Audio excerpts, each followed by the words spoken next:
Welcome back, everyone. Believe it or not, it's been one week today since we chased that giant buck and I blew the stock on him.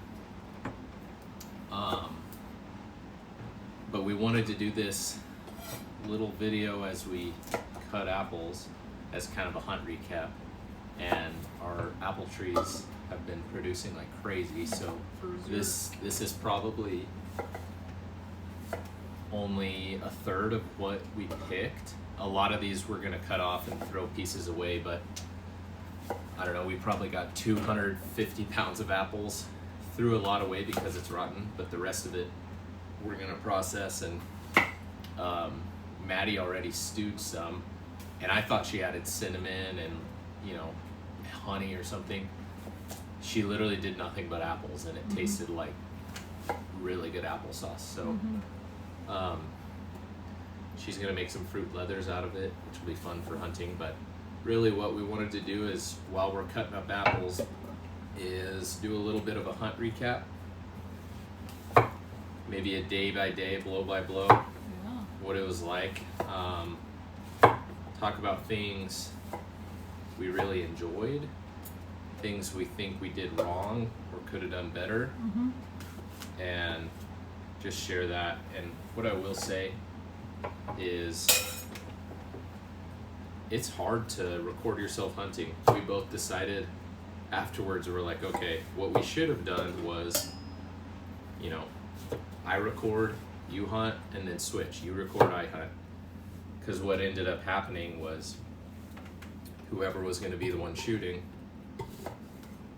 would just get so excited, and I'd be, 100 miles an hour, go, go, go, and I wouldn't even think about recording anything. But that's not really beneficial, and I'm not going to record or document any of these cool things happening if that's the attitude I have. But it's hard. It's an adjustment. Switch your mentality, I suppose.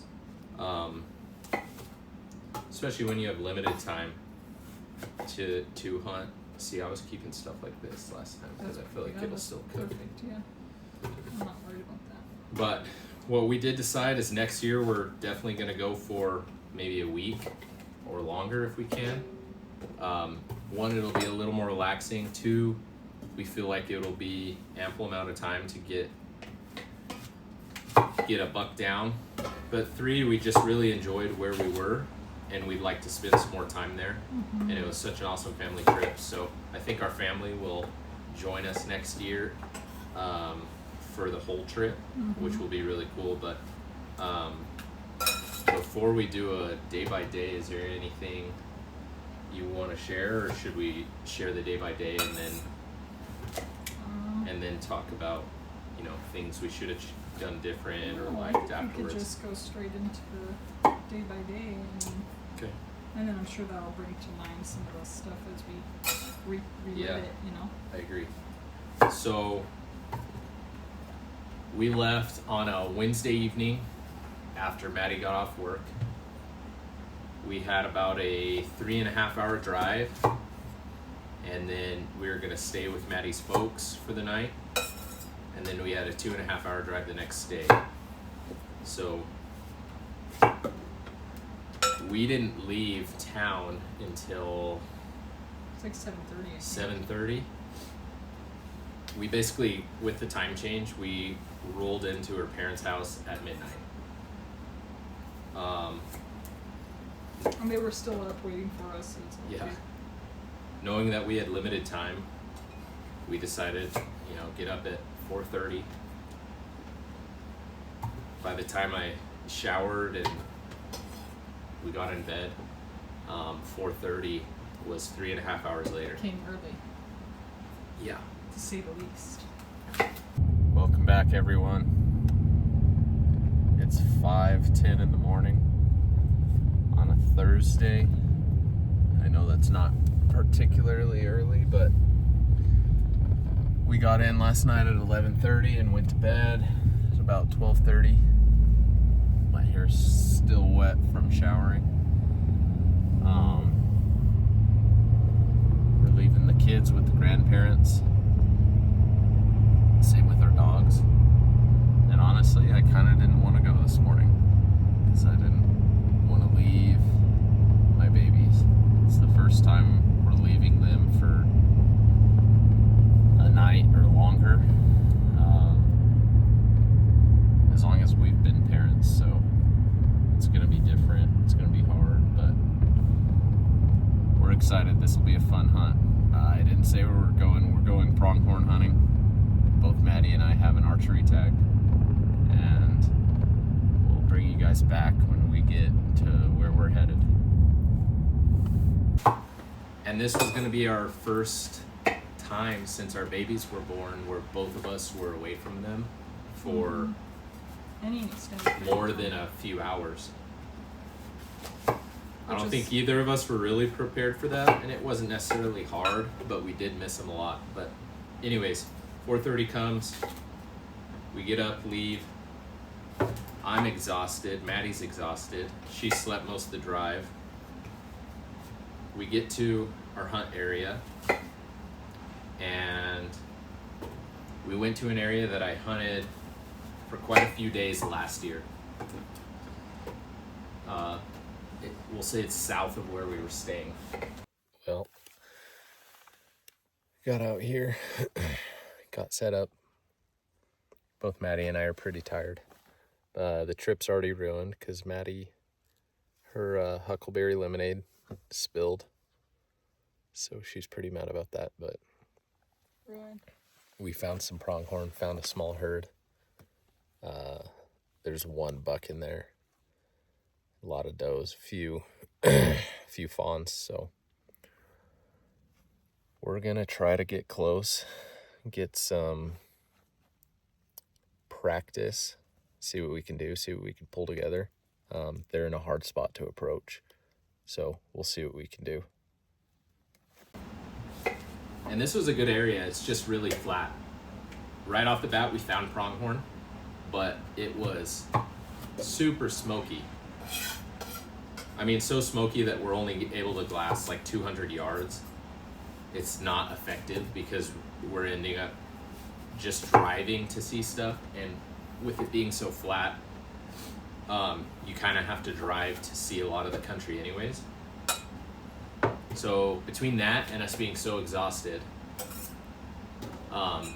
it just wasn't super effective. So we were like, all right, let's go get checked into our campsite, set up camp, and then that'll kind of set us up for the afternoon. Welcome back, guys. So we got in about, well, I don't know, 10 o'clock. Actually, it was earlier than that. It was about 8. We were pretty exhausted. Smoke was crazy. We hunted till about 11.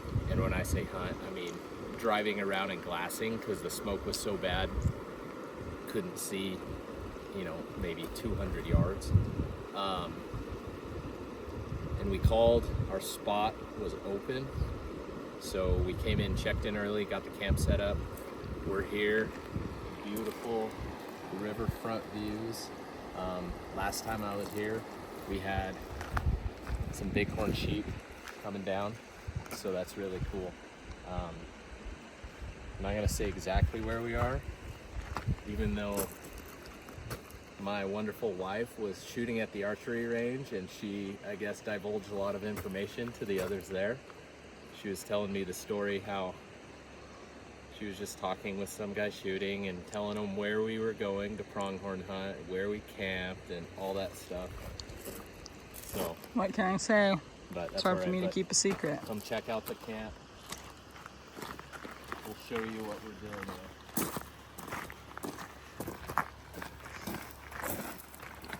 So as y'all are well aware, we didn't bring our trailer because we had kind of some snafu. It's a long story. So that kind of threw a wrench in it. Instead of using my rooftop tent, we decided to use my father-in-law's wall tent. So come check it out.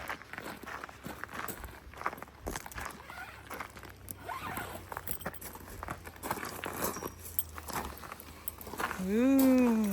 You tell me, is this way overkill for a 4-night hunt? Not whatsoever. We'll be comfortable. This will be nice. We'll have all the room we could ever want. Our brother-in-law, or my brother-in-law, and Maddie's sister are gonna come meet us in a couple days, so they'll have room. They won't have to do anything. But anyways, this whole trip's about, you know, it's a hunting trip, but really it's just time to spend between my wife and I. We don't have our kids with us. We don't have our dogs with us. And so it's been special so far. It's gonna be special. And the smoke's cleared up, so we're gonna get out and do a little evening hunt. Mm-hmm. We went for a quick dip in the river. Yeah, we cooled off in the river after setting up. It's toasty refreshed today. us, rejuvenated us, but now let's go. Let's find some pronghorn. So we did that. We set up camp, got ready. We were so hot after setting up camp, we got in the river, which was nice and refreshing. And then It's toasty. we went out, the smoke started clearing up. We decided to go out to a different area than we were for that afternoon hunt. This is Thursday afternoon. The area we went was the general vicinity of where I shot my buck last year. And this area is very mountainous, almost what you would consider elk or mule deer country, like high desert mountains. Not typically what comes to mind with pronghorn country.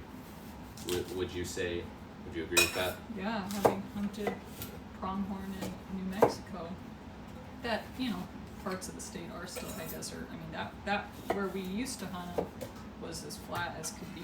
Occasionally you'd have those little hills or mesas and stuff, but a lot of the times they can see you from so far away that it's tough to get within 1,000 yards before they start taking off running again. So at least this terrain felt like it gave us a little bit of a advantage. Yeah. So that you could have the opportunity to sneak up on something, or at least spot something, and then use the coverage around you to get in closer. So that was cool. I was not used to Right. that. And that was one of the things last year that I thought was so cool is where I killed my buck. It was an afternoon where we were gonna head back to camp a little bit early because we were just exhausted from the sun all day. This was myself and my father-in-law.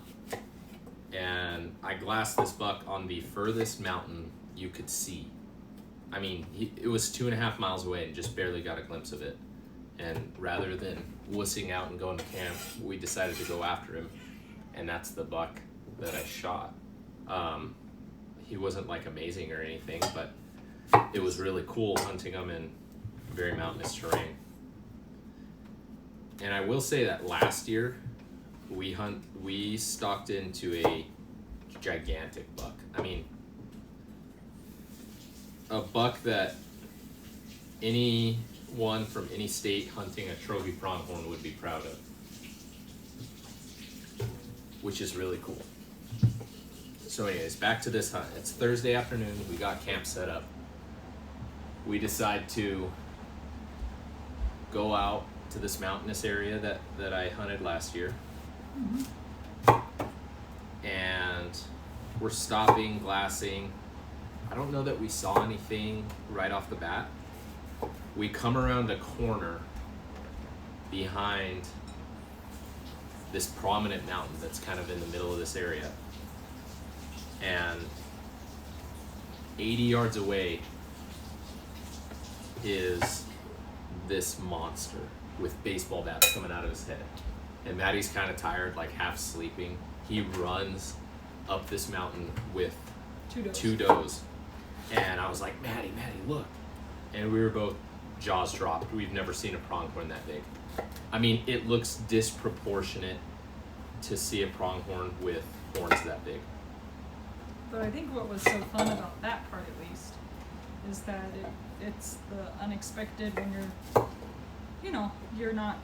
you're just driving around, you're maybe hoping to see something, and then without even spotting it first, it just kind of flushes. You just kick them out from where they're bedded, and then he took off and ran. So we went, 0 to 60, essentially a little caught off guard, and then all of a sudden we were ready to jump out and start chasing him. Yeah. So I like those kind of moments. So we spotted this buck, and I mean, you don't even need to look at him with binoculars. He is massive. I'm not exaggerating when I say baseball bats coming out of his head. I've never seen a pronghorn this big in my life. I've seen him on TV. Easily 15 to 16 inch horns. More than twice the length of his ears. Pronghorn's ears are like 12 inches. I'm not kidding you. I wouldn't be surprised if the length of his horn to the tip was from elbow to fingertip.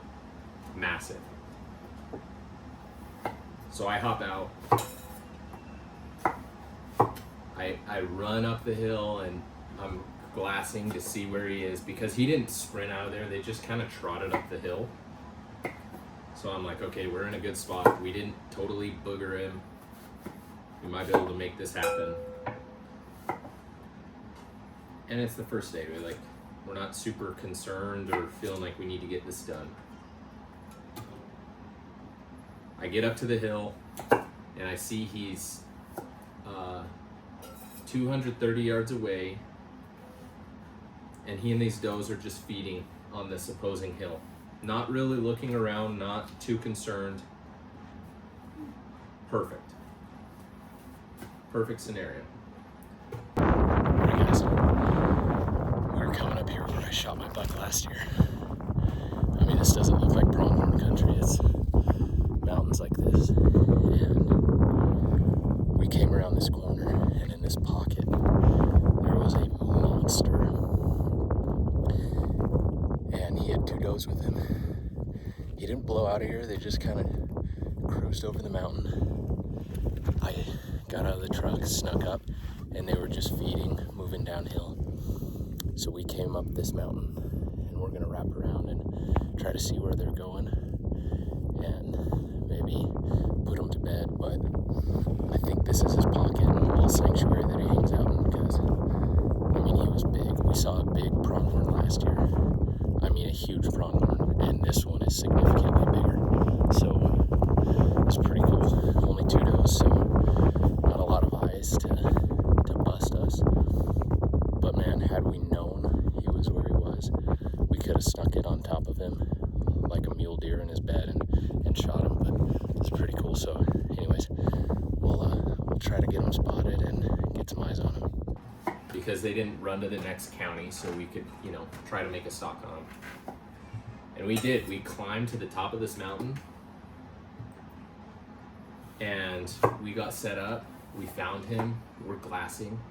He's in the bottom of this draw. And yeah, and he and this doe are just feeding, because he lost one of the does, so it's just him and one doe. We don't know where the other doe went. They're just feeding. We're thinking they're going to continue down the draw below us. So we watch them for maybe 20, 30 minutes. They're feeding down the draw, so we say, okay, let's make a big loop, come up the draw, and get set up and get ready to ambush them. All right, guys. So we got set up. This buck was working down this ravine. We were up on that mountain, and we spotted him out here working down this ravine. So we made a big loop down and came up, and we're at this little cliff, just peeking over. He should come right through here. We've already arranged our bushes. This one is 20 yards for Maddie. This one's 12. The rocks are 36. So when he's coming through, I'll just tell her to draw, and she's gonna smoke this buck. What do you think about that, Maddie?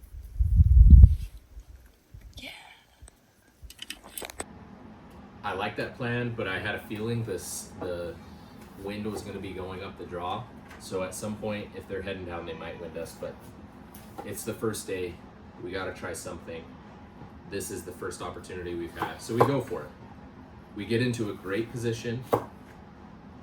That part was fun though, like the sneaking down off the mountain and using the terrain to kind of stay hidden. Yeah. I think that it's funny how from your vantage point when you're sitting high up on something, everything down below you looks really flat. But then once we actually made it down into the foothills, there was a lot of contour to the base of the mountains, and so we were able to kind of go up and down and around these little, I don't know, draws maybe, or little ridges and things.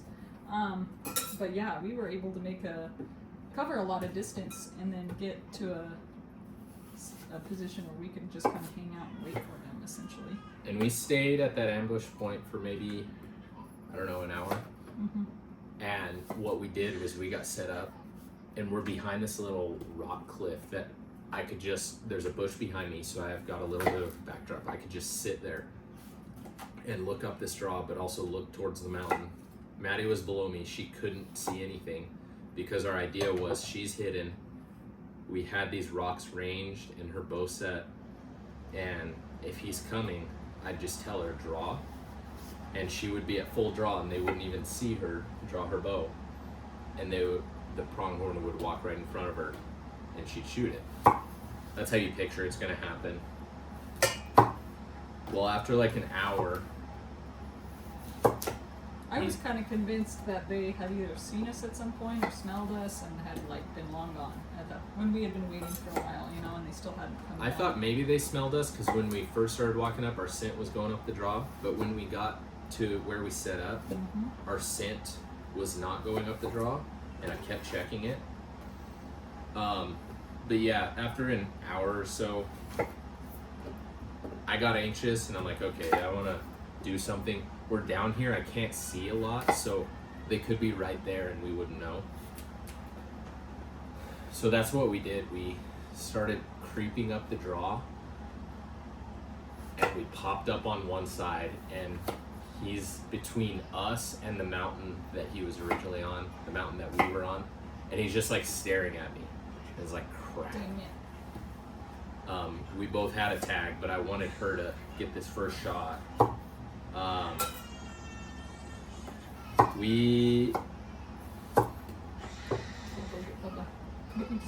Sorry, our babies are crying. He just woke up from his little nap. We didn't get a shot on it. He was at 130 yards. Didn't have a good shot. He and the doe left. They didn't sprint out of there, but they just left. And this was where kind of the first bummer happened. There was some guy in a Toyota Tacoma. I know. You'll hear Cole reference the guy in the And Toyota quite a few this was times like our now. first experience with him. You could totally, once these pronghorn left, we were watching them. They're not sprinting or anything. They're just kind of trotting, not too concerned. This guy in his Tacoma, off trail, just takes off after him.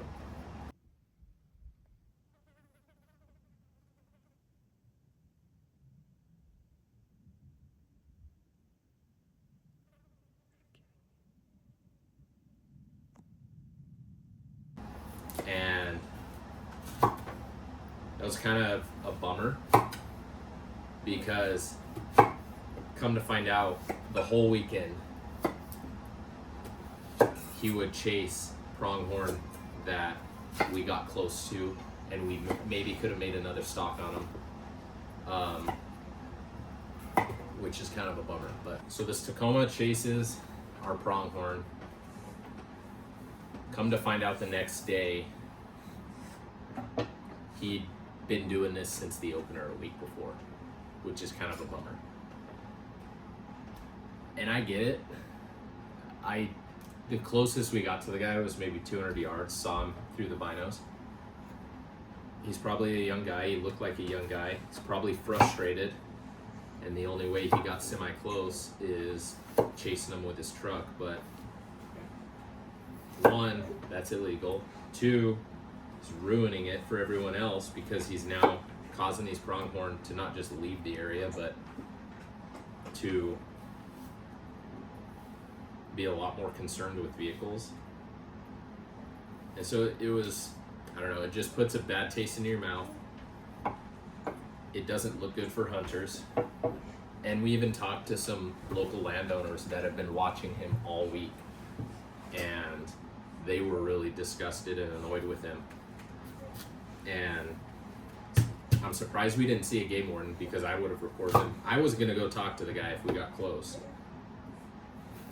because everyone saw him doing it, everyone knew what he was doing, and it was screwing it up for a lot of people. We never got back on that buck Thursday. Thursday comes to a close. We get out Friday morning to hunt. We drive to the top of this mountain to glass. Welcome back, everyone. Morning of day 2. So day 1 ended off on a pretty good note. We never really blew that buck up, but someone else did. Some guy in a Toyota came ripping through and started chasing them, and you could kind of totally tell the guy stopped, saw the buck, saw it was a nice buck, and just took off after him. So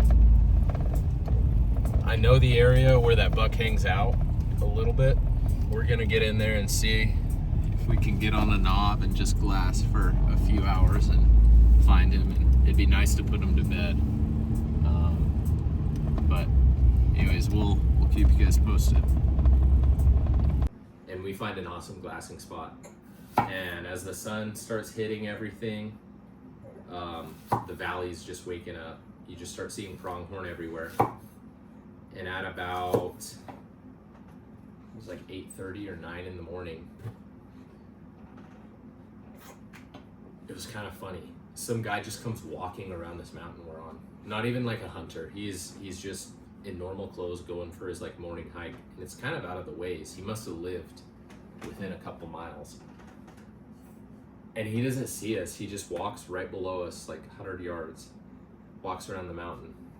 And I repositioned my tripod because I was kind of watching what he was doing.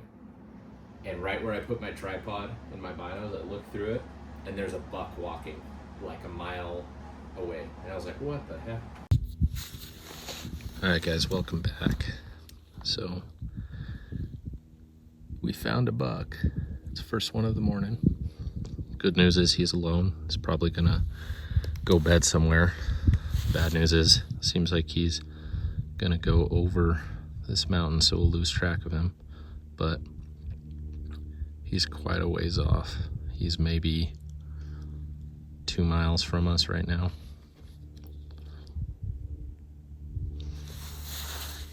We're up on top of this mountain, glassing, and we had kind of something funny happen. Some guy just walked basically around the mountain, through the saddle right next to us and around. He wasn't hunting, didn't have any gear, just looked like he was on a stroll following game trails.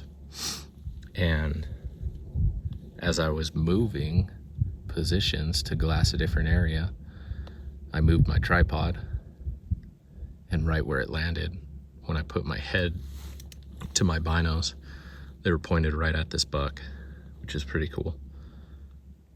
So he's pretty nice. Oh, look at that.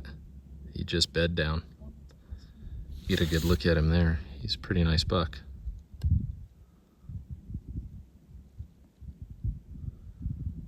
Man, that's a perfect position.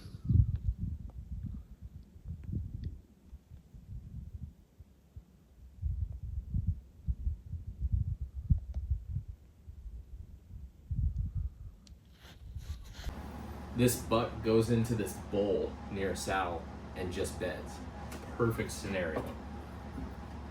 So we get packed up, and we're gonna go shoot this buck in his bed. On the way over there, we talked to the landowner who's been watching the Toyota chase pronghorn all week. And he's pretty furious. We talked to him for maybe 20 minutes, and he's a hunter, but he was just so frustrated, and you know, it really annoys him. And we talked to him for a while. He was a cool guy. He warmed up. He was kind of grumpy at first, but he was a really nice guy. We got to talking with him, enjoyed talking to him, and we went on our way because we had to go make a stalk in on this buck. I had marked the buck on my phone, knew where he was within 100 yards, and we parked the truck before we crested a hill so he wouldn't see us, and we hiked in. We're hiking towards his mountain, and there's a bowl like this that we're approaching from, so we went around the bowl and got behind him, and he's bedded facing north.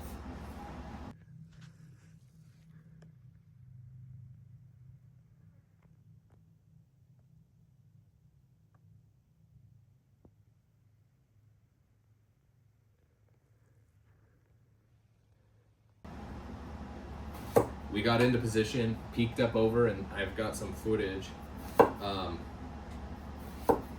He was at 90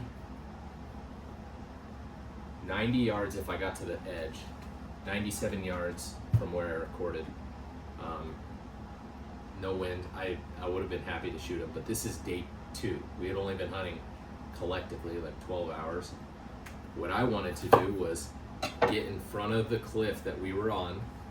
We'd be in the shadows, try to get to 50, 60 yards and get Maddie a shot. Alright guys, so we circled around that buck that we put in bed. We're now up above and behind him. He's 100 yards from where we are now. We're just waiting for him to go back to sleep. He has his ears facing backwards, so if we tried to come down this cliff, he would hear us. Plus we're skylined, so we're just gonna sit tight and check on him periodically. And if he actually goes to sleep and puts his ears down, we'll sneak down into the shadow of this cliff face and get a shot on him. After being up there for maybe 45 minutes, we could tell that wasn't going to happen. He was perfectly placed where if someone tried to come behind him, he'd see him in his peripheral vision. But I still wanted to try to get Maddie closer. We didn't end up getting closer to that buck. And he started feeding down the hill. We circled around, got again to 90 yards, but at this point he saw us sneaking up. And well, what do you think of pronghorn hunting? It's awesome. It's hot. Tell everyone what happened. Well, from the get-go, like from the beginning, or just most recently? Because we left off with you guys that we had seen a buck that was bedded down. We were just glassing and kind of, serendipitously found him just bedded down in this little gully between 2 smaller mountains. We drove around, got out, kind of did a roundabout hike, and then got to the point where we were looking down over the top of him, which was really cool. I think Cole got a little snippet of us, our view kind of. He was bedded down still. Had him at 97 yards. 97 yards, and then he got up a couple times. It was getting pretty hot. Yeah, well, so we were trying to be quiet. We were trying not to just make our location really obvious, but he eventually did stand up, so we inched over to kind of have a better vantage point based on the direction it looked like he was heading.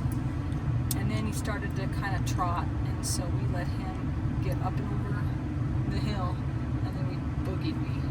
We booked it, with just our bows. We left everything else to try to close that distance again. And once he was out of sight, we got positioned behind a rock, and we're inching towards this rock, and Cole had ranged him from that point. He was how many yards? 97 yards? 96 yards, and so we figured that once we made it to that rock, it would have been about 90 yards. And he was broadside, standing there, nobody around him.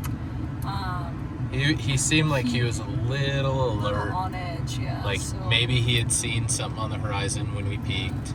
Right. So it was kind of now or never. Got to the edge, started to draw, and he just didn't even give it a second thought. He took off. You made a little sound. Tried to stop him. And he was gone, though. He had determined that something was out there that he didn't like. But it's our second stalk of the hunt that we got in really pretty darn close. He was nice. I mean, we're finding pronghorn. Talked to a local. There's a guy out here, and we saw the guy yesterday driving a Toyota Tacoma. He's chasing animals on the roads, off the roads, it doesn't matter. The local we talked to has seen them, and I guess there's another truck doing it. We saw him again today after that buck busted out of us. And he ripped you. That truck saw him, and that truck, of course, took off after him. So who knows where that buck went? But we're gonna head further south, away from where that buck and that truck are, and glass some new areas. But it's been awesome. I mean, I know as with any hunt, you're not guaranteed to see anything, and especially with antelope. They're so perceptive and so in tune with their surroundings that anything is off, I mean, the likelihood of getting close enough to even hope that you could get a shot or something is not guaranteed either. So it's been an awesome hunt. We're loving it. Yeah. It's hot, it's toasty. We were just glassing for a little bit more. We took our shoes off and hung out. Yeah, that's actually that's a hot tip. On warmer hunts, I mean, I'm sure even on some colder hunts it'd be nice, but when you're hot and sweaty and sick of sitting and glassing, take your shoes and socks off. Let your socks dry. Feet air out. Feet air out. Your feet on the rocks feels so good. It's like, it kind of hurts a little to walk, but it rejuvenated me. And they do that with hot stone therapies. Yeah, no kidding. But anyways, we'll bring you guys back when we have something else. He took off. Well, he takes off in the same direction the buck from the previous night went. And lo and behold, the guy in the Tacoma chases him again. This is a different buck, different day. Same exact thing happened. Which sucks, because that buck would have settled down, probably relaxed and bedded down. And it's hot. It's pushing 90 degrees. These animals can run a long time, but at some point they get tired too. So the rest of that day was a little uneventful. We crossed the highway to an area I'd never been before, and the vegetation was a lot different, and we're just not seeing pronghorn at all. Every pronghorn we're seeing is back on the other side of the highway where we came from, either on private or public, but we're seeing a lot on private. And that day kind of came to a close. Didn't see anything, didn't find anything, didn't make any stalks the rest of that evening. A little disappointed that twice now this guy has chased these pronghorn. Again, we didn't have a shot necessarily, but we could have maybe got another stalk on these animals. And him chasing it just boogers them and pushes them further than they would have gone. And this is an archery hunt, so if it was a rifle hunt, we would have been done long ago. So, go back to camp. We hunt till dark, go back to camp. That's Friday night. Go to bed, get up early, drive to a glassing point Saturday morning. And we found this awesome glassing point. We could see basically every ridge and valley around us.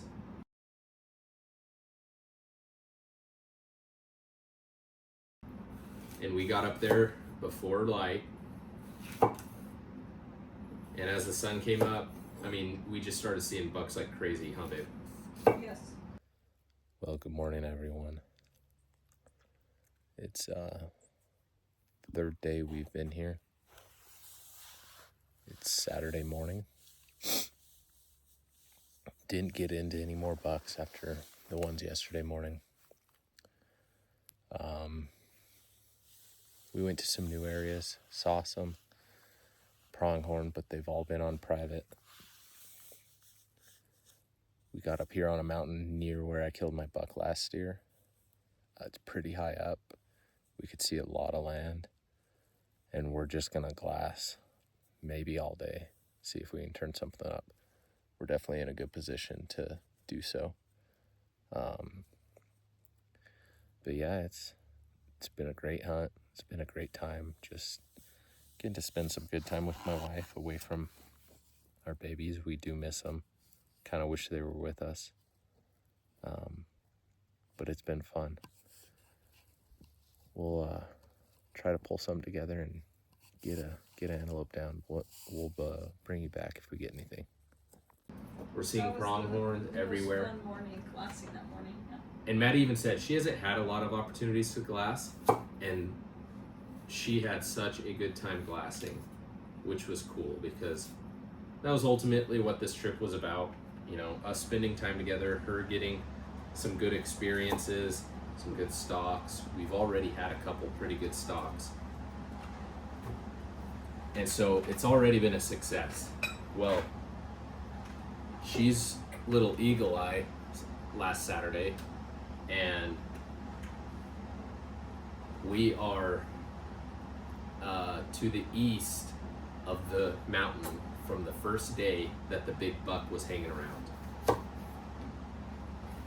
She's glassing that direction, and she says, "Oh, there's a buck with 3 does. Oh, it's the big buck." So I quickly get over there, put glass on him. Sure enough, there's the monster buck with 3 does on his mountain, going close to where we busted him the first night. And wouldn't you believe it, that Tacoma is parked on the side of the hill, and the guy had hiked to the top and was just looking around. No tripod, he's just, which is cool, like that's fine. This is the first time I've seen him out of his truck. I was happy to see he's not chasing animals. But these pronghorn come within 100 yards of his truck and bed down. They couldn't see his truck over the rise of the hill. And at this point, we're just watching it and we're like, oh man, I wonder if he sees them. And I'm glassing. He clearly sees them. You could tell he's planning to make a stalk, and I'm just like, are you kidding me? What are the odds? So we're like, okay, if he bumps them, they might be coming this direction. We need to be ready to do something. He goes straight at him, comes to full draw, and they just blow around the mountain. He didn't take a shot. I say he was probably 100 yards. We can't see behind the mountain, but I can see to the right of the mountain and the left. I keep looking. I don't see them going in any direction, and he drives away. And he just drives away and leaves. So I'm thinking, okay, he didn't see them right there. He would have tried to hunt them, but they have to be on the backside of this mountain. So we get in the truck, we head down, hike back up that mountain like we did the first day. And in my head, they're gonna be at the foot of this mountain somewhere or in a draw like they did the first night. We're not finding them. And my brother-in-law and Maddie's sister were driving in that morning to hunt with us for the day and stay the night. And I see them driving in. They pass the Tacoma and they're driving in. So I call them and I'm like, hey, we've got a big buck somewhere in here. Come park next to us, hike up here, and we'll just glass. So they come up, we're glassing, and we're glassing maybe 20 minutes after they got there. And Maddie's like, oh, I see I see a buck and I think it might be ours. And in my head, I'm like, there's no way he snuck past us and he's, 3 miles out there. Sure enough, that is exactly what happened. And this pronghorn has joined up with another group or harem, and there's a smaller buck in that group, and he's just pushing this buck out. This buck has no interest in fighting or keeping his does. He just literally, anytime that smaller buck would get close to him, he'd just trot faster. And what does he do? He comes back towards his mountain. He just started beeline straight for the mountain we were on, the same mountain he's been bedded on twice. He's coming straight at us. So we got some good pictures and footage, and it's like, okay.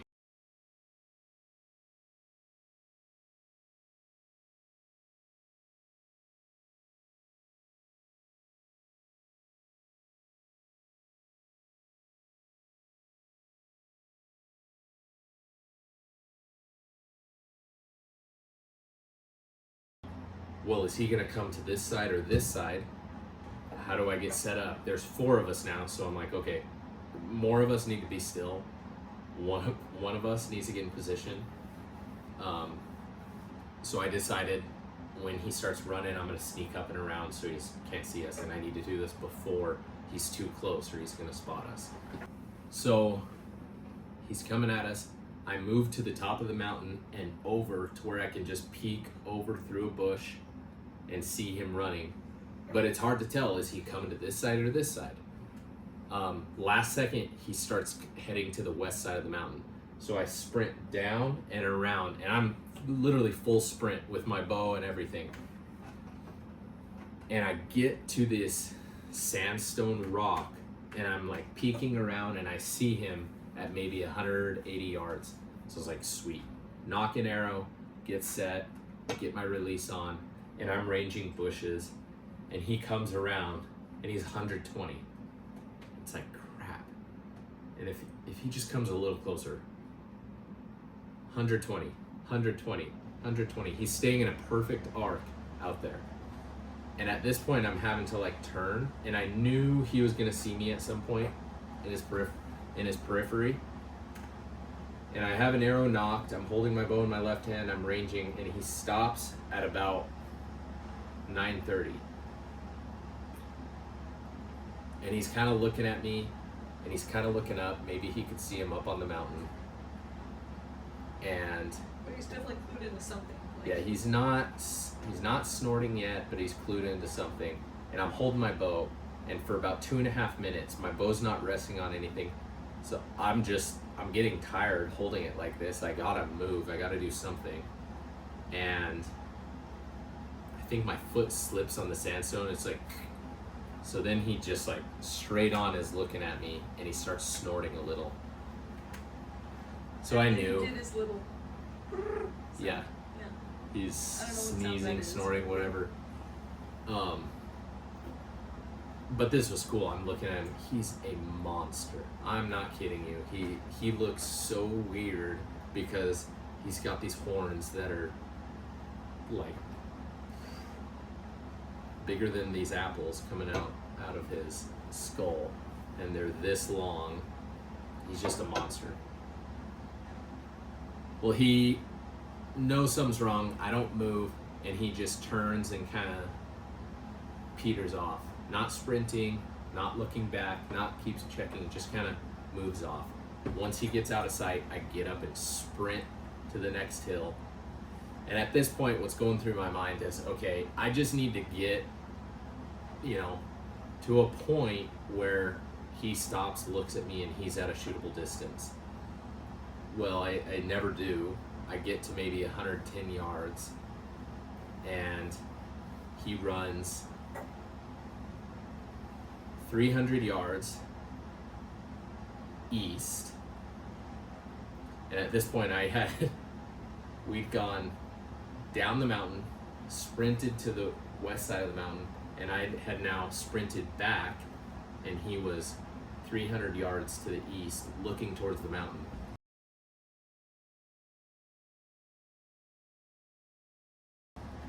And he never once blows out of there super concerned. He just knows there's something and he's being smart about it, staying far enough away. And one of the weirdest things we notice is how long they can sit and stare at something.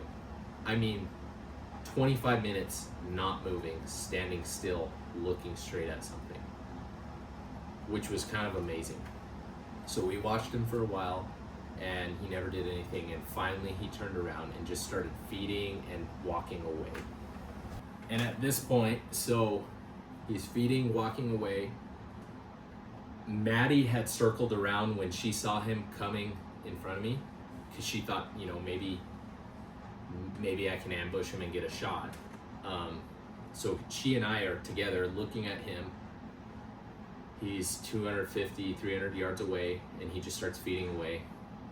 My brother-in-law and sister-in-law are up on the mountain glassing. They were a little skylined. He probably saw them, but he also was alerted to us, so I don't think they necessarily ruined it.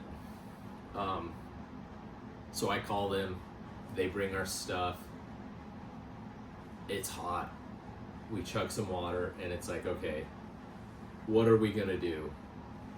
And I had watched him for like 15 minutes go as far as I could see, about 2.5 miles away, until he went over this ridge. And I could tell where he was because there was some kind of lava rock, and it was the last bit of lava rock if I'm facing it to the right.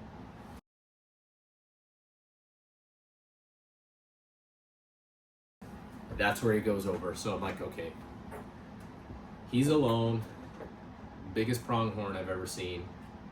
We know where he went. We don't have a good read on some other bucks that are alone. So, you know, I think we need to go after this one. And we all kind of agreed. We got to the truck, had a quick sandwich, hydrated, drove the road maybe a half a mile before the road started going a different direction. And we all got out, started hiking to where I last saw this buck.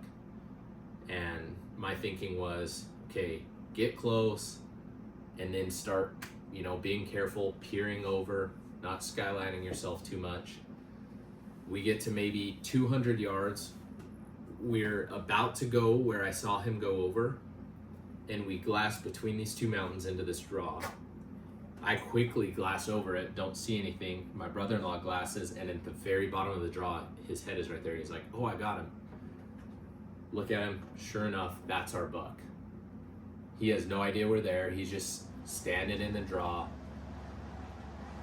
lazily, kind of relaxing.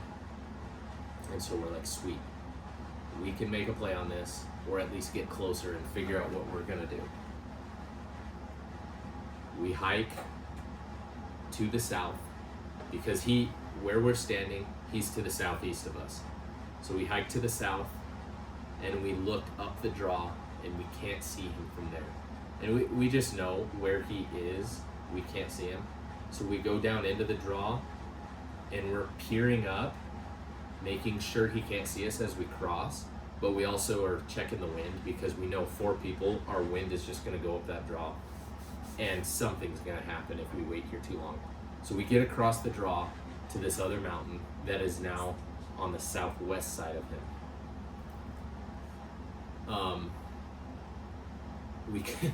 We come around this mountain and now we're peeking. He should be here. The draw goes east and west. We came from this mountain, crossed the draw, and we're up on this mountain that's to the south side of the draw. We're peeking around, making sure not to expose ourselves too much, checking every nook and cranny, and he should be right here because we had some topography features that we were able to like pinpoint where he was when we saw him. This was probably 25 minutes before. And we're not seeing him, but we know he didn't blow out of there. We would have noticed if he ran out of there. And there's really only one place he could go, up or down. And we just crossed through the bottom. So we're up on this mountain, peeking over, and it does a long flattens out as it goes to the east, uphill, I will say. And what we decide is I'm gonna have Maddie and her sister stay back, and they're just gonna keep their eyes out, and my brother-in-law and I are gonna creep forward, and we're gonna shoot this buck. He's gonna range for me, and I'll shoot him. Right when we're on top of this hill, we leave the girls there, and I start hiking forward. I make it 30 yards, and I turn around, and Maddie's like skylining herself, looking over the edge, and I silently yell at her, like, back. And as I do that, I'm looking back, I see this white butt of a pronghorn for like a split second run over the hill. And it was like 20 feet from her. And I was like, what the heck? And in my head, I said, that was not the buck. I only saw ears, I didn't see, like, you can't miss this buck's horns. So I was like, that's not the buck, that was not him. But still in my head, I'm like, what the heck? What are the odds there was a pronghorn 20 feet from us? And we just started working down. But I knew it wasn't him. We start working down, and how these draws are, when you look at it from an aerial view, it just looks like a draw with these tiny fingers. But when you're up there, the fingers are so much more pronounced. So you get into a finger, and you can't see up and over. So we're checking every finger. And we're creeping forward, being silent, and just doing everything right, looking for just the tips of the horns before we expose ourselves, checking every nook and cranny. We check like 8 of them, and we're way further uphill from where we originally saw him and thought he was.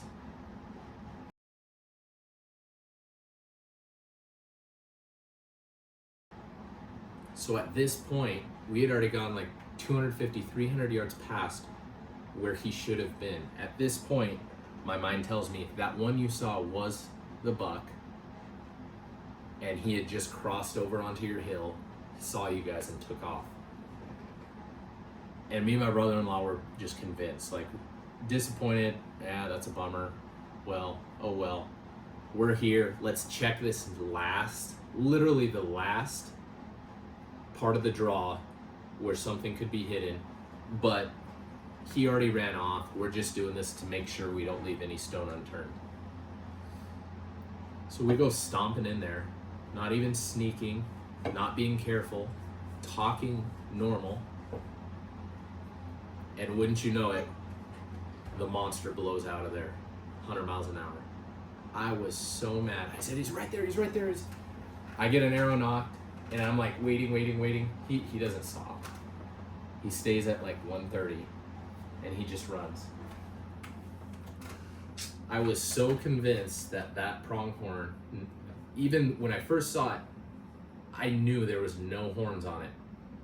But because of how the stalk ended, I was so convinced that that was our buck, that I let my guard down and I made a mistake. And it's definitely a mistake I will never make again, because you feel so foolish. The last place you check, you let your guard down and make a goofy mistake that you shouldn't have made. He runs down the valley to 500 yards, looks at us for a little. The girls lose sight of him, and he's gone. We have no idea where he goes. And that was Saturday afternoon. And where we busted him from, I ranged it was like 60 yards. If we would have done everything right, saw the tips of his horns and got there, I think I could have shot him. What probably happened is we're looking at our feet, talking, walking. He probably turned around, looked at us, stood up, looked at us for a second before he ever took off, and didn't notice any of that. And it's so, I'm not gonna beat myself up too much, but I was so disappointed. And we had some good pictures of him, and it looked like he even had some kickers off the inside of his horns. He was seriously such a cool buck, such a large buck. It's a bummer that we didn't get anything, didn't tag out. But I'll speak for myself and Maddie and say that this was probably one of the most fun pronghorn hunts I've ever been on. I'll let her add a little bit to that. But it was overall a success. I can't wait to go back next year. I want to go for a longer amount of time. And if that buck stays alive and this wasn't his climax year, next year he's going to be a state record. All right, welcome back, guys. So we didn't get a pronghorn, but that's okay. It wasn't the main reason for this trip. We were just coming here to spend time with each other, and that we did. We caught onto some monster pronghorn. Yesterday I got to about 70 yards of a monster, blew the stock, and he left the county. But it was a good hunt. I felt like we learned a lot about the area we were hunting in, and we'll definitely come back and do this again. Try to get more of our family in and just have a nice family trip. But anyways, I know we didn't get a lot of footage. That's something I need to work on. It's hard trying to hunt and record what you're doing. And, you know, I'm not in the mentality yet where I think immediately to just start recording. My first reaction is, how am I going to get in close to this animal and make a good shot? And I totally forget to record anything. Definitely need to be recording, like, you know, what we're doing for dinner, just hanging out around camp. So I'll get a lot better, but above all, this was just a trip for my wife and I to enjoy and spend time with each other, and we definitely got to do that. We're excited to see our babies, so we're headed back now. Got about a 2.5 hour drive, and then we'll get to hang out with our babies for a little before we head home with them and start our weeks off. But anyways, thanks for sticking along. Like I said in the beginning, we're gonna get better at this, and these videos are just gonna get better and better. But thanks for hanging with us, and we'll catch you guys on the next one. So this was your first archery hunt? Yeah, my first archery hunt. I've had my bow for a little over 2 years now, I think. I'm not an expert. I haven't shot it a ton, but this summer was the most I've ever shot my bow, and Cole was instrumental in just getting me more comfortable with it. And I only bring all this stuff up as like an encouragement for those people who maybe like have thought about bow hunting and don't even know where to start. I mean, I grew up hunting with my dad. My dad always had a bow, and I grew up like watching him shoot it, but I just never thought it would ever be anything that I would ever get into. Since being married to a guy who loves hunting and has his own bow, enjoys bow hunting, I thought I would just give it a try, and it has been one of the most fun things I have had the pleasure of learning how to do. It's definitely something I'm working on my confidence with, but like getting to know somebody who is more seasoned when it comes to bow hunting, using them as a resource to, it's just like any hobby where when you start out not knowing a lot, it's easily something that can be overwhelming. But if you just have somebody to help you work through those, you know, what are your first steps? How do you just get reps in? How do you work on your form? And Maddie's very teachable, so it. Well, thanks. She's good at learning how to do something. Well, thank you. All I'm saying is, I went from really not feeling comfortable at all to going on my first archery hunt this year, and it's so fun. It's very technical. You have to get in a closer range to really feel like you can have a successful attempt at an animal, but I loved archery hunting. I know pronghorn can be more challenging because they're part of the terrain, and just how skittish they are can make it harder to get in close enough to actually have a successful shot. But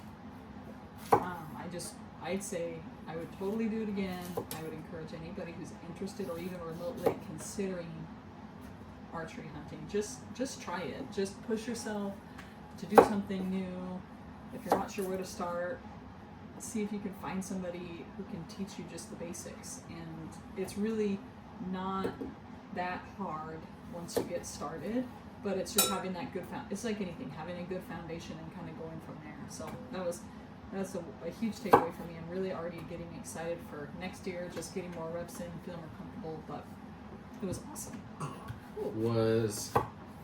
Did you enjoy driving around looking for stuff, or the glassing For the most? sure, glassing. I grew up, like we talked about earlier, hunting in New Mexico. I always associated pronghorn hunting with just driving around or sitting in a blind, and just because that it's so flat down there, you really don't have many other options. It doesn't make a lot of sense sometimes to just walk around and stalk animals because they can just see you from so far away. I think my favorite memories from this hunt involve those times, especially in the mornings when we were just sitting and glassing. Growing up, I never really had gear to glass, so my dad would have binos and he'd sit there and glass, and he'd sometimes let me hold them and look for animals too, but I always thought glassing was so boring. As a little kid, I never liked it, partially because I don't think, and it makes sense, when you're a kid you shouldn't really have a lot of technical gear that you could drop and break and stuff. But Cole set me up with some of his binos and a tripod.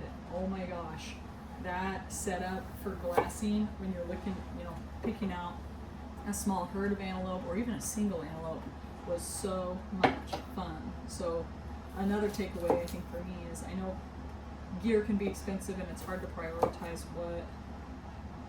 what gear you can afford, and what things you might need this season and what things you can wait for the future. But a good pair of binos and a nice tripod and somewhere comfy to sit, you could sit there for hours and really find animals that I think otherwise, if you were just driving around or sitting in a blind waiting for something to come to you, I think you see a lot more animals glassing that you would not even know were there if you weren't doing that. I agree. And you don't realize until you actually do it how much a tripod makes a difference. You can freehand hold your binos and see stuff from far away, but you can't do that for hours. The stability a tripod brings is just it's amazing. And it, like, you don't need the best binoculars, but if you have a tripod, any set of binoculars is instantly 1,000 times better. Kind of along those same lines, I agree with everything Maddie said. One of the things for me that I was kind of reinforced this trip, and she kind of mentioned this, a comfortable place to sit while you're glassing is huge. I don't know that I've totally found that yet. I have a Hillsound BTR stool. It's a 3-legged stool, and it's super easy to pack, and it packs down this big and it weighs like a half a pound. But my butt starts to get so sore after like 30 minutes of sitting, and I'm constantly adjusting. What I usually do is I have a pad that Maddie was using, and I'll put that pad on top of the stool, and that helps. But it's like,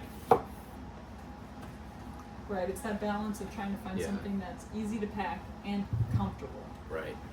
Which on a pronghorn hunt, typically, you have your vehicle somewhere nearby and you can use that. And, even if you hike a mile, it's okay if you have a little heavier weight because you're only hiking a mile. But I think if folks can focus on, once they have their binoculars and a good set of boots, get a tripod so you can have a dedicated glassing setup. You will have so much more fun. Get out there early in the morning, set up in a good vantage point and glass. You will seriously enjoy yourself so much more. I mean, we went in and stalked animals, but it was like, I just want to stay up here and glass. I know. But I'm not here to just glass. I'm here to hunt. Right. So.